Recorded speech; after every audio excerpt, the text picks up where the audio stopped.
BC, there were other guys stepped up and really played well for them.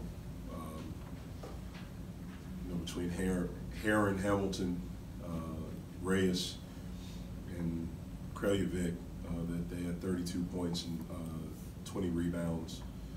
I think they were 13 of 18 from the floor. So those guys stepped up and made big plays. I thought we did a good job on Bowman and on Chapman, but it was the other guys that really hurt us, and it started at the beginning of the game. Obviously, a really poor offensive performance from us. We didn't shoot the ball well. That's an understatement. And so another tough loss. Again, no one's going to feel sorry for us. We have to work, and we have to be worthy of winning.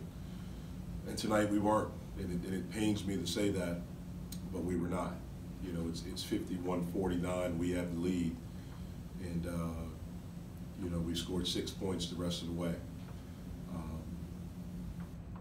I think we had a lead. I think it may have been 51-49, and Heron gets in and gets 2 offensive rebounds, and it leads to points. You know, we have a really good defensive possession. They shoot an air ball, and we don't get the rebound, and it turns into a 3-point play. And it's frustrating because it's over and over, those types of plays where, we collectively as a group, we have to have attention to detail every play. Those are the little things that our people back in Pittsburgh hear me constantly talk about. And we have to be able to be focused and locked in every second that we're out there. And we're not there yet. And it's going to continue to be difficult for us if we don't get there. So again, congrats to BC. Those guys. There are other guys that step up and play this way without Popovic and Tabs, 2 guys that are really good for him. Popovic has really improved over his time here. But for those guys to step up, it's really big for their program. It shows that Jim has the right guys in his program, and guys that have the ability to step up, when they're called upon. And so congrats to them. You talked about some of those offensive struggles there, Jeff. Was it from your vantage point, was it something you guys weren't doing? Was it something they were doing defensively? I thought it was a little bit of both. We got some wide open looks. If you watch the game, we got looks where no one was close to us, and we just missed them. But I did think their defense at times, they pushed us out a little bit. They switched some things. So I think it was a combination of both. You ended up taking 37 threes. Did you feel like that became something that you leaned on too much, or were you okay with those Well, shots? I thought most of them were pretty good. At the end, obviously, we were shooting them, trying to, get something, get a 3. I thought most of them were pretty good. Look, we don't have an inside presence. We don't. I wish we did. We don't. And so, for us, getting the ball inside is going to be penetration.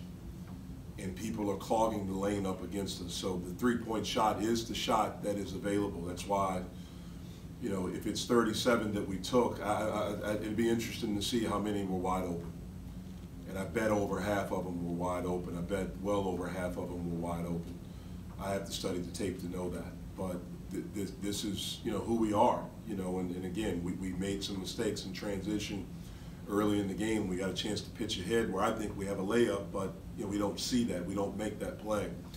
And so, again, I thought some of the looks for us were good. We're reading what the defense is giving us, and we have to be able to step up and make a shot. Jeff, you talked about that sequence there with Heron got those 2 offensive rebounds. Is that one of those moments that you just keep reiterating? Yes. About you can't forget? Absolutely. Because if we get a stop there, our defense had actually been pretty good. And if we get a stop, then maybe we can extend the lead. Maybe we can get something in transition where we're at our best. And he got 2 in that possession, the smallest guy on the court. He gets 2. And a lot of times what that does, man, is that it makes a kid feel good about himself. It's not a score, but he knows that he made a great play for his team. And then what happens is that he comes back and now he's making shots because he's all in for his team. and he's just thinking about how can I contribute to winning. He's not thinking about, hey, I'm 3 for 22 in conference, because that's what he was. I'm 3 for 22 in conference. I'm not thinking about that. I'm not putting my head down about that. I'm going to play my butt off. I'm going to try to figure out how can I help my team win. And when you do that, it's interesting how good things happen for you. And so he made a couple of the biggest shots. I thought he made a couple of the biggest plays, those offensive rebounds, but I thought that led to him making big-time shots a little bit later because he felt good about what he just did. His teammates celebrated him because they knew how important those plays were. His coaches celebrated him because they knew, and all of a sudden the kid feels better about himself and he's able to make big-time plays down the stretch. Did you feel like you had some of the opposite of that going on, where you weren't making shots and then guys were letting that affect other areas of their play? I think, with a young team, that's what happens. And when you don't have, older guys in your program that can teach, even with Popovich out, they have 2 guys, Bowman and Chapman, that have experience. And, they can help those young guys. Again, Bowman was 4 for 16, but his presence gives those guys confidence. And, we're a young group, and so I thought, yeah, look, when we're not making shots, it does affect some of the things. I thought we played hard. I thought, our defense overall in the second half was not bad. But I do think that some of those things, us missing shots, we tend to carry stuff over with us. And in order to be a really good player, you have to have convenient amnesia. You have to be able to move on to the next play. We're not there yet. Jeff, what sort of a toll, if any, do you feel like this losing streak has taken on your team? I mean, do you see them losing confidence at all? Obviously, it's taken a toll. I mean, anytime you lose, it takes a toll on your group. Losing confidence, I don't know. I don't know if that's the case. I'd like for us to be, we have to be tougher. Bottom line, we have to be tougher. No one's going to feel sorry for us. We have to be tougher, and that's part of growing up. You have to move on. You have to fight adversity. You have to fight through adversity, and you have to move on. You can't let the past affect you. You have to move on. And again, we haven't made that jump yet. What was your message to your guys after the game? Nothing. It wasn't a message. Do you kind of you get to a certain point in this season where the results, where you don't necessarily need to give them one, where they should be able to kind of see from these games? I've always felt like that the teams that become really good, they have leadership within the team. When you get to this point in the season, there has to be ownership with the group, with the team.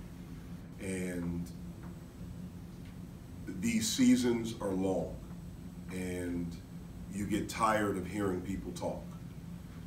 And it's exacerbated when you're losing. And so sometimes you can talk too much.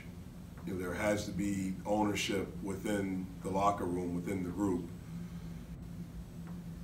And there has to be, really, it just has to be ownership. There has to be a voice within the group. There has to be a voice within the team. And then hopefully what you have, when you have a good program, then it becomes a collective voice. It's not just one person. There's ownership with the older guys of how to do things, and this is our standard, and we're not going to deviate from that. And how we prepare, how we work, how we invest, how we mentally and physically get ready for a game, our approach, all of those things. And we're growing. We're growing as a program, and those are things that we have to teach. About how close do you feel like you guys are to kind of having that, to having those voices and some of those unspoken prayers? I'm sorry, I didn't hear the first part of your question. No, how close do you? We're not close. Feel like you guys aren't having that. We're not close. We have a long way to go there. We're not close.